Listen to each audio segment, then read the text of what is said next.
Good morning mga mangingisda. Gusto mo bang mag-keep ng Nemo and Friend? Yan, tingnan mo. Ito ay isa sa bestseller ng Kalamba Saltwater o Kalamba Petsa. Makikita niyo naman ito ay set na po. Dahil ito, mayroon pong may-ari nito, nasa cycle siya. Ito po ang tinatawag namin all-in-one o AIO. No? So, ang maganda kasi dito, mayroon na siyang gate lights, may kasama na siyang filter. Built-in na po siya. So, kaya siya tinawag na all-in-one. So, makikita nyo, yan sa loob nito, may kasama na po, alagaan na lang kasi ito.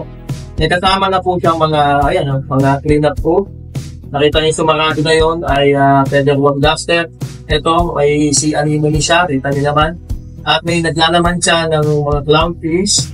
Mayroon ding damsels, may stripe.